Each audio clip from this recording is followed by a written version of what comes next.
Thank you. Good afternoon. Well, when I drink a cup of tea, I heard that you have a wonderful conference, so I hope you have after this keynote still. And because when I accepted my position as chair, I didn't realize I had to do a keynote. So you are warned. But on the other end, of course, this is actually, by doing this, it's becoming a tradition because Philip was the first chair and he did this keynote either. So of course you say yes, and at that moment you don't have, like Pasi was saying, which sentence do I open, but also what do I going to tell, actually. Is it my research about knowledge building, which I can present very enthusiastic, or about lifelong learning or vocational education? Is it a kind of review of my research? Well, okay, you know me, and for the ones who don't, I'm not going to tell about that, actually. What triggered me was the struggle I had the last year with my research-minded CEO and my fellow professors in the thinking through of coming up with principles that really support the aim of practice-oriented research, and that is changing the practice. So what I'm telling about you is this endeavor, which is actually coming out with the artifact of ecologically and transdisciplinary inspired research. Well, ecologically, that's not so strange when you work in an institute which is related to land-based education, of course. And transdisciplinary has to do that my fellow researchers are from different disciplines. So we inspired each other. But actually, try to take you with me in our thinking in this journey. And I hope that I can avoid the deepness of the cliffs we went along. But that will not be so easy. Why searching for a new methodological inspiration, for new principles, starting points of practice-oriented research? Well, practitioners, actually, and researchers who are doing practice-based or practice-oriented research struggle with creating methodological principles and to fall back on and to call it their own. I was in the session with Luc Nijs this morning, and he said so wonderful. He had such an innovative learning and action. And then he came to his promoter, and the promoter was only saying, "Did you find already differences?" "No," he said, "because that's too early." And 6 months later, Luc was again guidance from his promoter, and his promoter again said, "Did you already find differences?" And then Luc said, "No, I didn't, but you are asking me the wrong question," because this is another kind of research. So we are looking for principles and standards that support the realization of the goals of practice-oriented research. Principles that overcome the problems when carrying out practice-oriented research. Research that contributes to the development of that practice in the first place, and by doing, to contribute to the theory of progression. Or as the Lau called it, not indirectly contributing to solve acting problems via theory, but directly. And that's what all about. But what way to go to contribute to practice? John Dewey already put forward, well, I stick a bit to what I wrote down, because it's also a challenge that we are coming out with these principles here. We already did at a Dutch educational research conference, but we never did on such an international platform. So we are very curious how it will be received by you. But John Dewey already put forward that the human beings are best understood in relation to their environment. And also in sociology, the Chicago School of Park and Thomason already recognized it in the 20s of the last century, and also the symbolic interactionism recognized the social constructional basis of knowledge and knowing and acting. But even in the participative observations method, the quest for truth in an objective description and understanding of the meanings is a high good. Even in the grounded theory approach by Glaser and Strauss, recognizing that data and theory are co-constructed in social interactions by the researcher and the practitioner, the research aim is still explaining the phenomena and not changing them. So the last 2 decennia in education, the researcher teacher, the practitioner researcher, is emerging. And by working and researching in practice, doing action research, narrative research, qualitative, participative, this all formulate and pushed other methodological perspectives, principles and procedures, how good practice-oriented research should be done. However, most of them, if you look closely, are strongly influenced by the positivistic methodology, an attitude focusing on just describing and explaining or predict events or describing design principles, or what Andriessen and Aken say, the pragmatic validity, does it work? But without doing actually research as being there in the practice to change for improvement. And practitioner researchers are doing research as practitioner in their own practice, and that is quite different. So that brings me actually to the ETI research, or ecologically and transdisciplinary inspired research. They are a starting point to transform our own research and what we do with teacher research in our own institute, to contribute to practice and build a theory with impact.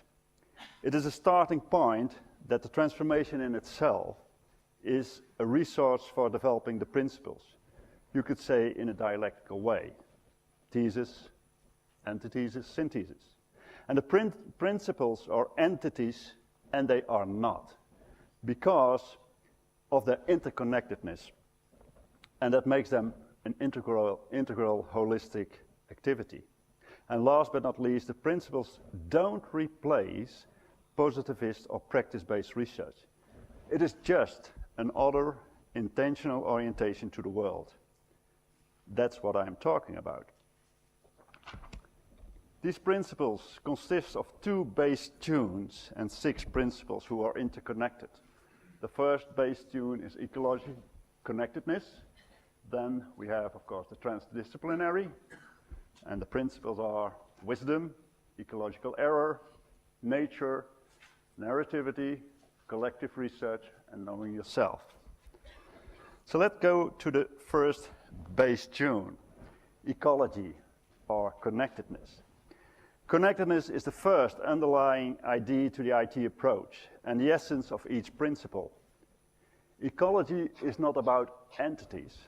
It's about, like facts and objective independent objects, but it's about connectedness. Actually, it is the epistemic basis of our approach and our orientation to the world. It is contrasting to the Cartesian technical orientation of the current Western citizen to see human being as an information processor of the world. That is, reality as a universe of facts. According to Nass, reality cannot be understood without interacting with that reality. Entities are just moments of insight and are not propositions, they are actions. Connectedness is in contrast with a dualistic, deterministic separation between object and the knowing subject. It is the connectedness between theory and practice, instead of separating them. It is complementary to the view that everything is knowable, that everything is caused by something. It is complementary to reductionism of reality to quantities of what can be known. It is complementary to the view of a calculated reality as the only knowable reality. IT research acknowledges that everything and every situation is unique to the previous one. Reality is always in move. Dividing it in objects, fact, proposition, etc., is artificial. Reality is a dynamic, constantly change of connections. Entities are actually just temporarily connections and the only knowable reality. They are expressions of reciprocal dependencies, maybe for hundreds of years, but they are temporary. Ecosystems are open living connections between elements. Reciprocal relations are the essence of living systems, like in humanities. Interventions can have a big consequence, not only on the individual level, but also for the whole system. Therefore, it's important to know the system in which you intervene. Zooming out in order to oversee the whole and to foretell the expected effects is an important character and base tune for ETI-based research. And understanding the complexity of reality goes beyond knowing and understanding entities.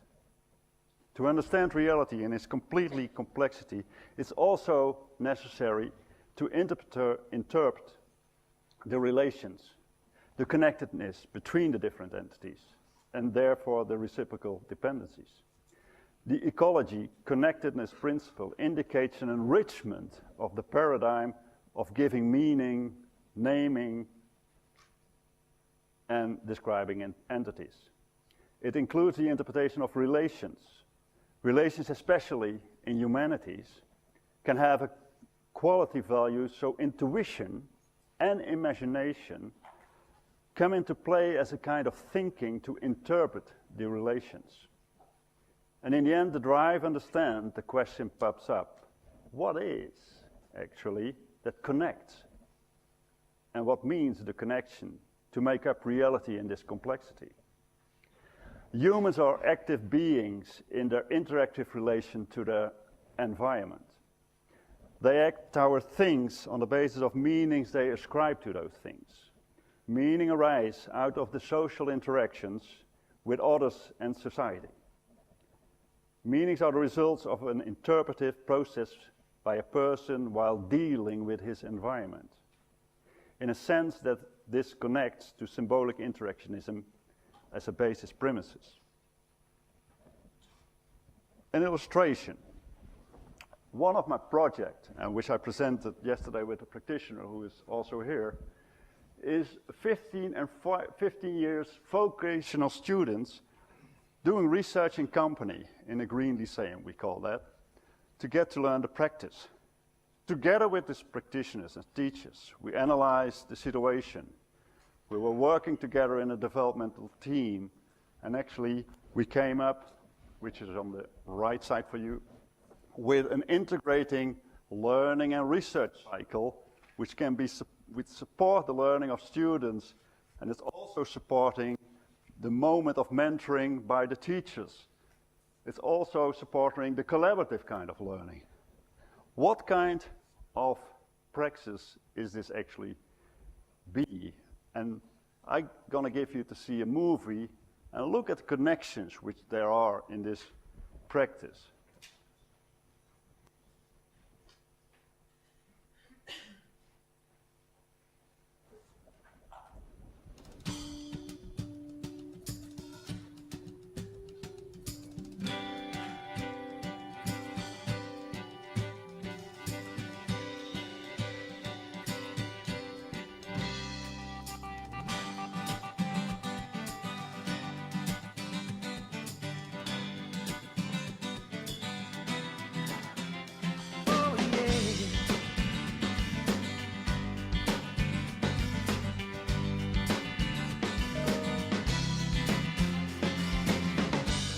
Time has come, the day is spent, and I have nothing to show for it. Though I've been here, I disappeared, but then you've known it all these years. Can we come together? Can we cross this line? like a wall between us. All because I was blind. I will face the wind, stand against the tide. I will swim another 1,000 miles. I won't waste your time, I won't give up the fight. I will make it across this great divide. Why this wall between us? Why this great expanse?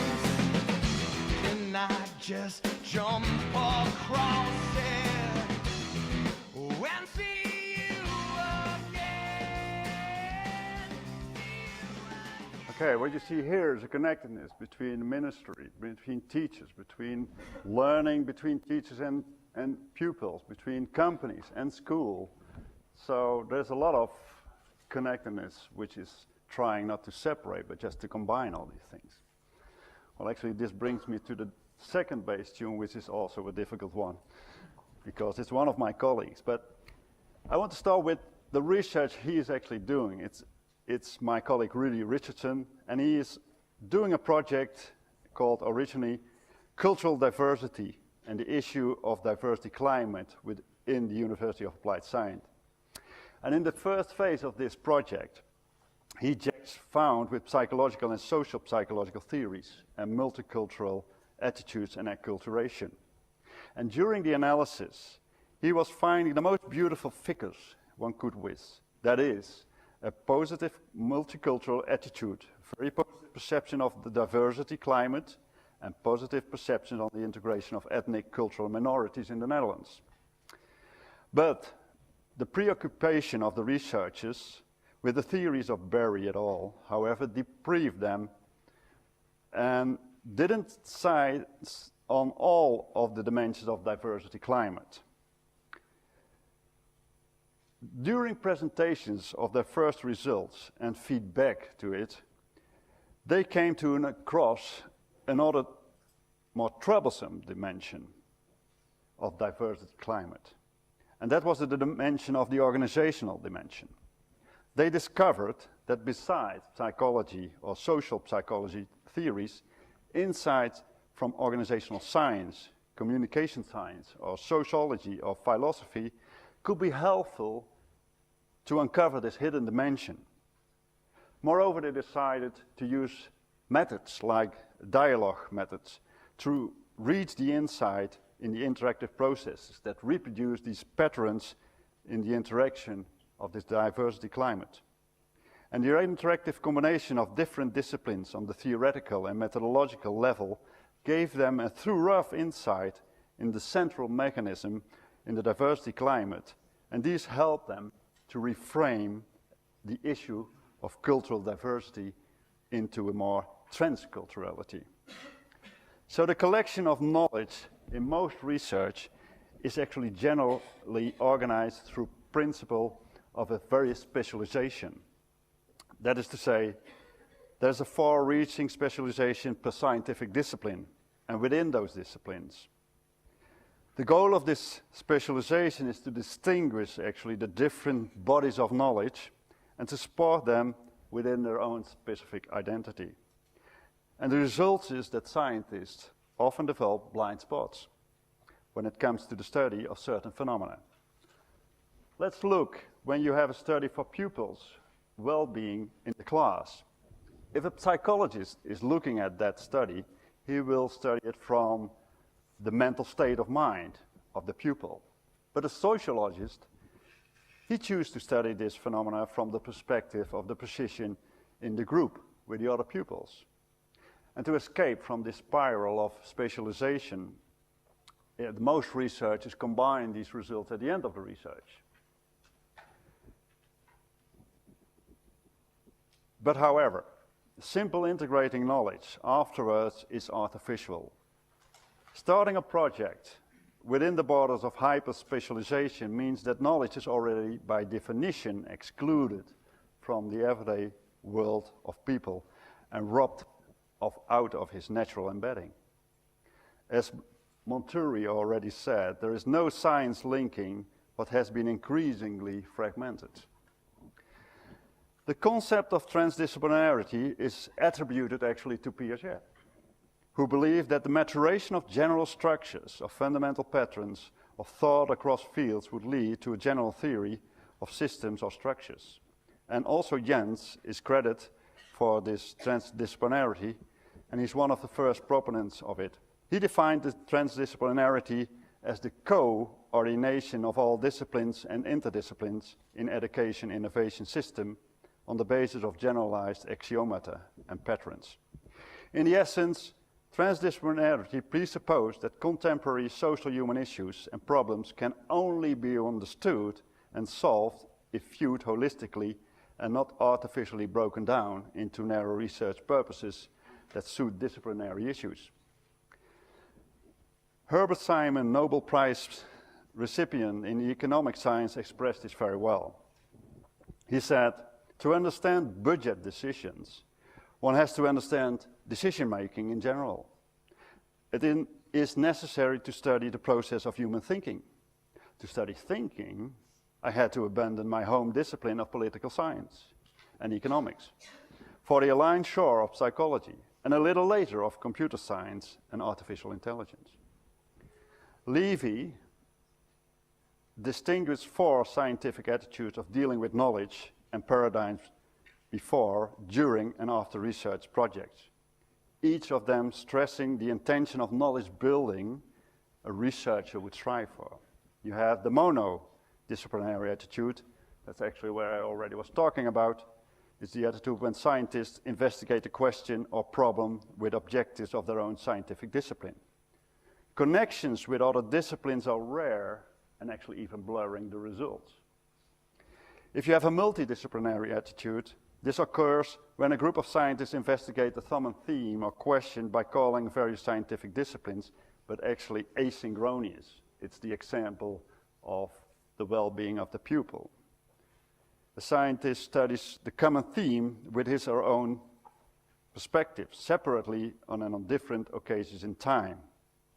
If you go to the interdisciplinary attitude, it occurs when common questions or theme are studied by a group of scientists from different disciplines at the same time. Here, the cooperation between scientists during the project is large, and the new knowledge becomes integrating during the research. Interdisciplinary research can be conceived as a parallel analysis of the issues under investigation. And many assumptions of the disciplines involved may be called into questions, and new assumptions may emerge, and where methodologies, concepts, and theories are explicitly exchanged. The transdisciplinarity attitude actually goes beyond these 3 first. It concerns non-scientists such as officials, politicians, and other stakeholders. The transdisciplinary research is actually more integrative and more integrated, yeah. The characteristic of it is that it's much more demand-driven research than the discipline-driven research. The research question is not only consisting of the various disciplines themselves, but it's synthesized of disciplines and perspective. It is precisely the results of a dialogue between different disciplines, between the daily life of the research and the context. The research is also meta-paradigmatic in nature. It tries to synthesize insights in new insights and paradigms, and therefore the transdisciplinary approach transcends the other ones. I think this is the deepness of the cliffs we went along. So let's go to wisdom, one of the principles. Let's have a look if we can come back with our feet on the ground.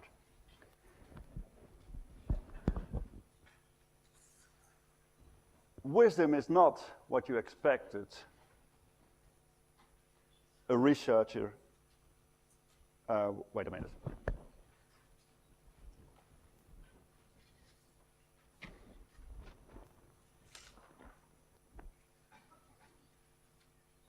Oh, sorry. It's not what you expect that wisdom is synonym with research.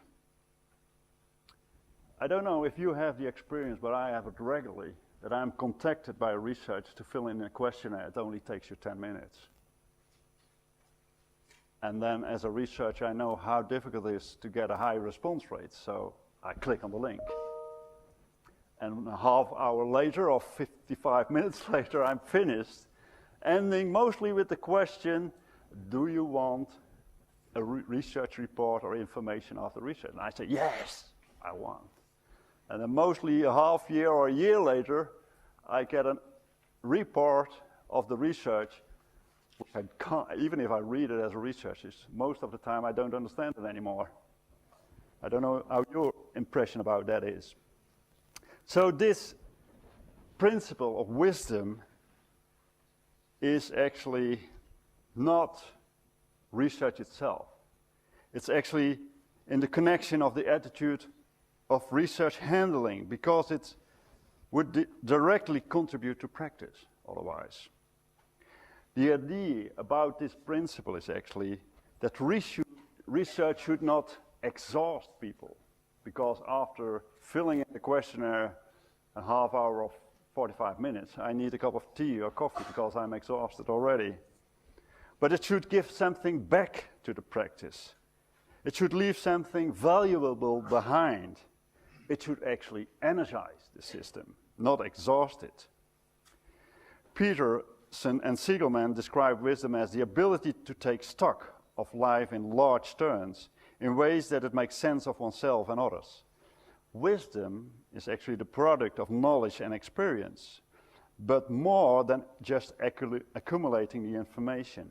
And according to Sternberg, it's the coordination of this information and its deliberate use to improve well-being of yourself and that of others. In the IT research approach, therefore, questions how to investigate can be designed in a way to create more balance between giving and taking. This means that he or she is knowingly dealing with the question of the people who are participating in the study and the questions they have. It concerns about the balance, what can I give them back, or what can I do back?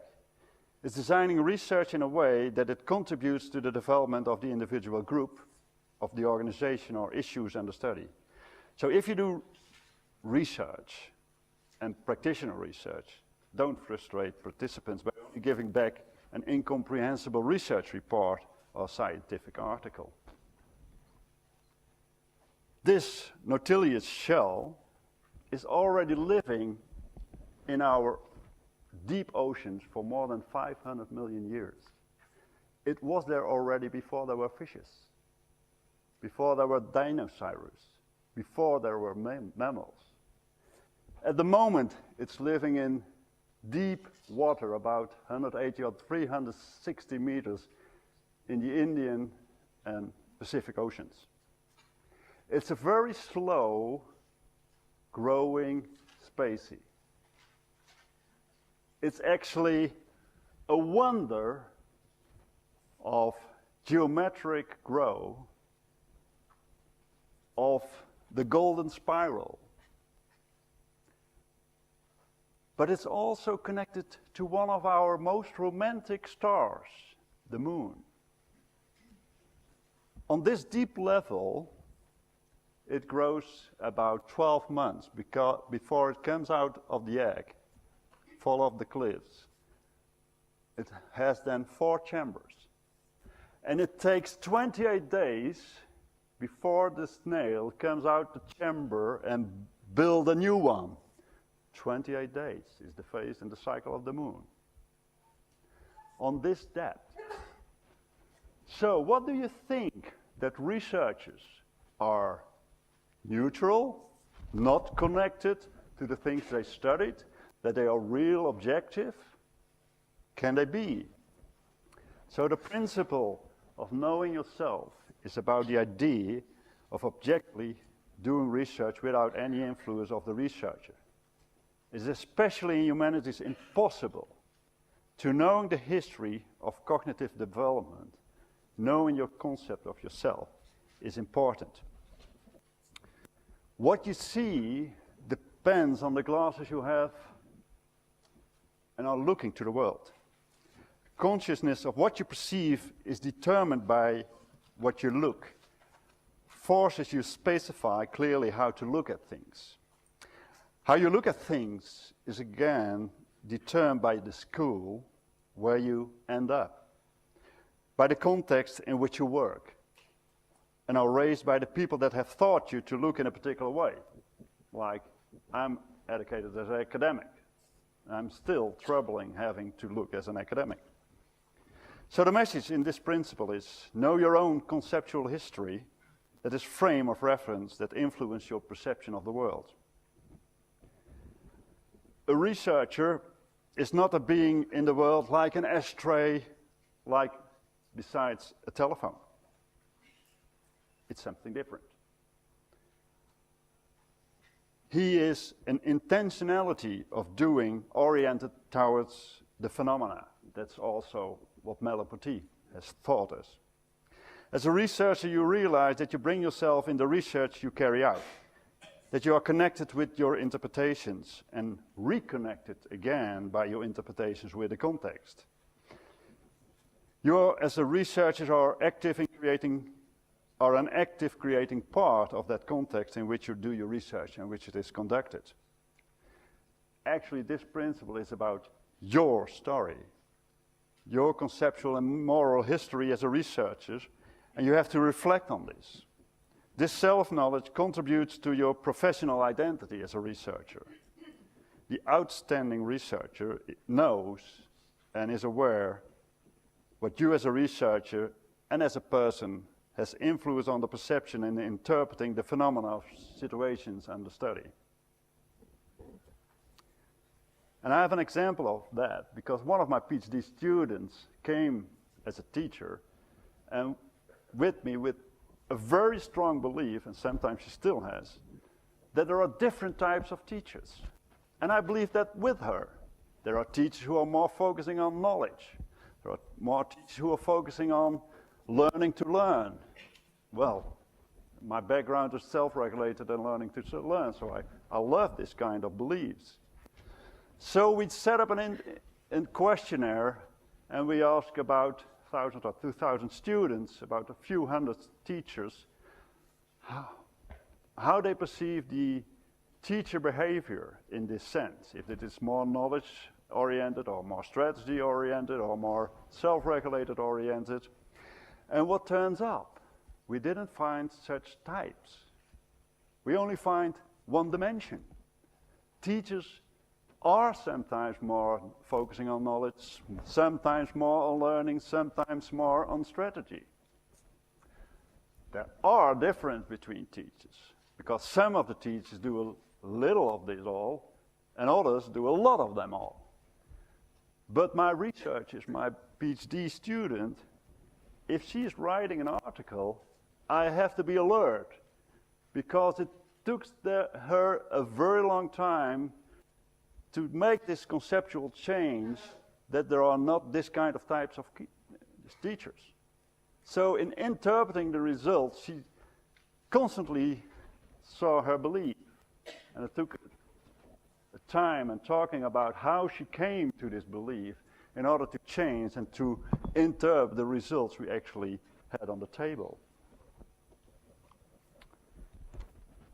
Then I come to my favorite, ecological error. Ecological error is about information of a subject under study that is an important source for the interpretation of individual deviation as well as for the interpretation of the so-called error. Error we don't like in academic research. But error can be seen as an important information when interpreting the relation of the individual to the issue and its specific context. After all, groups are heterogeneous, and in their character, as indicated by the deviation of the mean of error.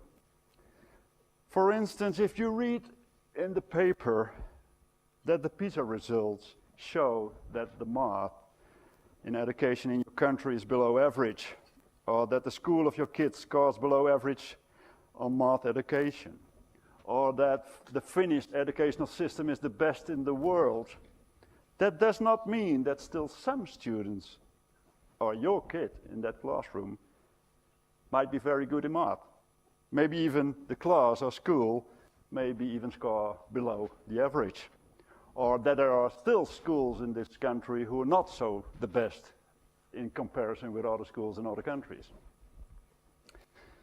According to Carroll, mortality of breast cancer is higher in countries with a higher proportion of fat in the diet. The idea that intake of fat causes breast cancer, this is an ecological inference. That is, conclusions about individual behavior drawn from data aggregates. Aggregate data are often easier to obtain than data from persons individual.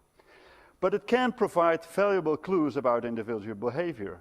However, problems of confounding effects resulting from accumulating of data from different population aggregation gives a bias in this interference. Assumptions about individual based on aggregated data and therefore are vulnerable for ecological error. Many research groups are compared and described with statistics that describe accurately group characteristics. And features that often are expressed, the mean of a group, do not yet say that the individual, on the individual level, manifest the same characteristics themselves in the same way. For instance, the within-group variance, everybody knows that, I guess, indicates precisely that the effects of a certain intervention have different impact on each individual and his action. Aptitude treatment interaction in the 60s and 70s nicely showed these effects. Besides psychological characteristics of a person, also the ecology of the individuals may be determined how they react or cope with interventions or problems. And understanding the individual deviations, the uniqueness actually of man or a pupil, and the deviation from the mean in relation to the disposition and ecology of individual can enrich insights into a phenomena. So IT research is also about meaningful interpreting the difference between people on basis of the ecology of individuals.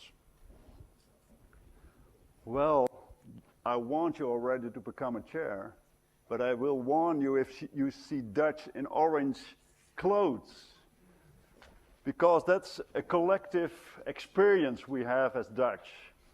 If you see the Dutch walking along the streets in this color, they know exactly what their football players has to do, or their skaters or swimmers. But this principle denotes a process of collective learning and creating of meaning.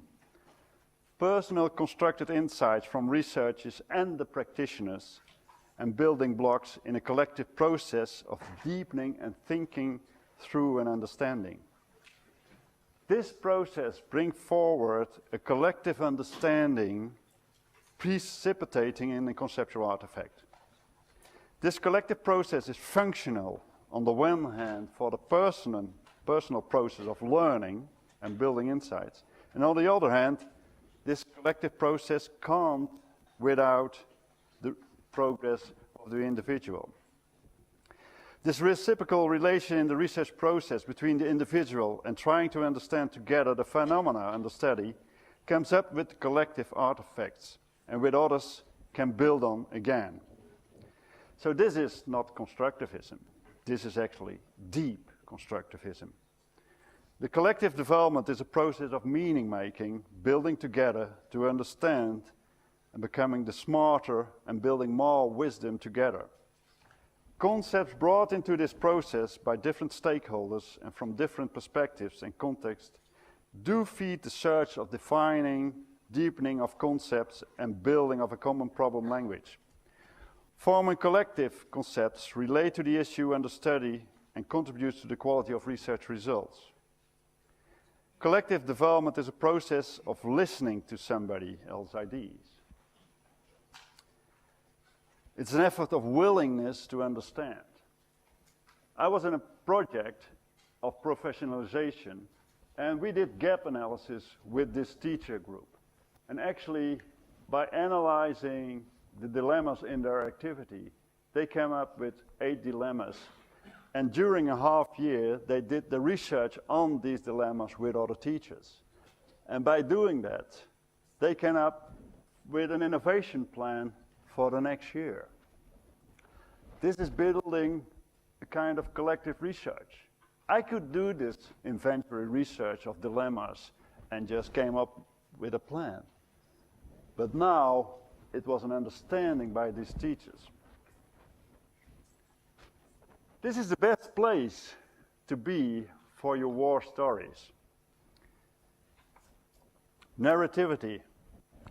Did you ever have an experience that you do research and you don't find anything? I think a lot of research don't find what they actually are looking for. But did you ever read an article, a research article, about the things they didn't find?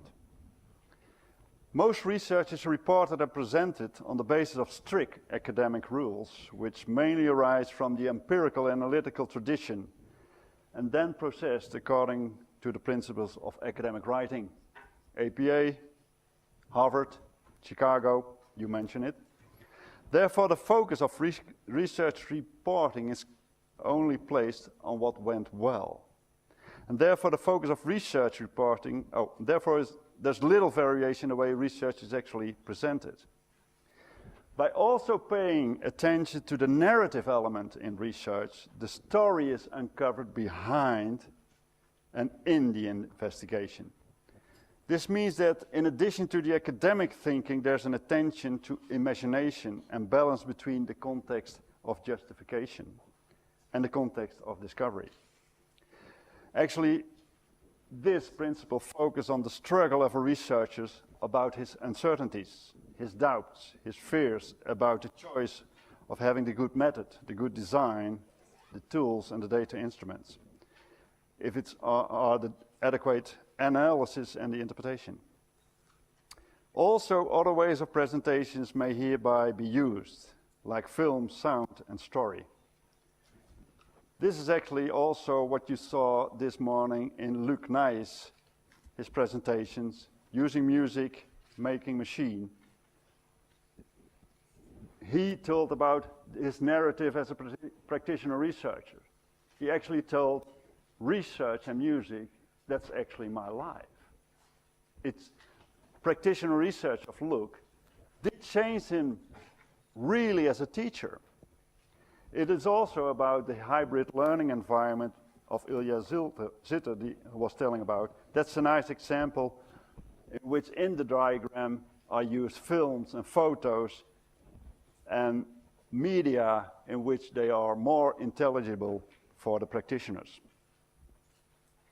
And then, so if you do, as a practitioner research in our approach, then be assured and enrich the rich context description of your research in which your recognition plays an important role. Continue still reflection on your story and continue attention to the dialogue within your research. And then I come to the last principle. And that's, of course, nature. An ecological approach without nature is as dry and uninspired metaphor. In the ETI, knowledge of nature helps us to see patterns and system mechanism.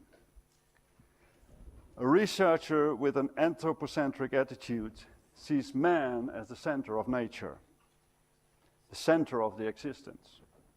Man is the norm, the value of everything else.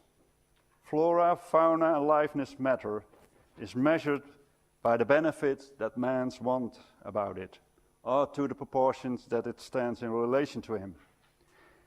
The concentric researcher, on the other hand, places the ecosystem in the center. Nature is seen as having an intrinsic value on its own. And we, as man, are part of that whole system. Like the shell is connected and a part of the whole universe, even in its growth. There's no distinction between man and his environment. The way we experience nature is partly determined by the attitude and phenomena studied in real complexity. Phenomena independent of environment, they are there in their environment. So this principle is about studying phenomena as an object of being there, in and inseparable connected with their environment. Nature can inspire us just by walking through a wood or sitting on the beach or on top of a mountain to reflect. But nature can also inspire us by the functioning, the symbiotic relationships, the reciprocity of the relationships in it, the dependency, the adaptive quality and capacity of this nature. Okay. So nature can function as a metaphor of connections, interaction patterns, and systems. So be inspired by nature and connect between nature and culture. I have to skip this. But why actually do we do this?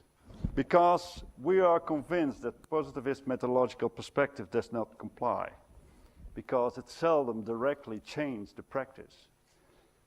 And what works in science does not necessarily work in humanities or social science. The impact and contribution to practice is also a matter of negotiation, what the practice should be. It's much more an explain mode, and this is much more a design mode. Change is not only a matter of techne, it's also about the practical wisdom. But why is it so difficult to think differently methodologically?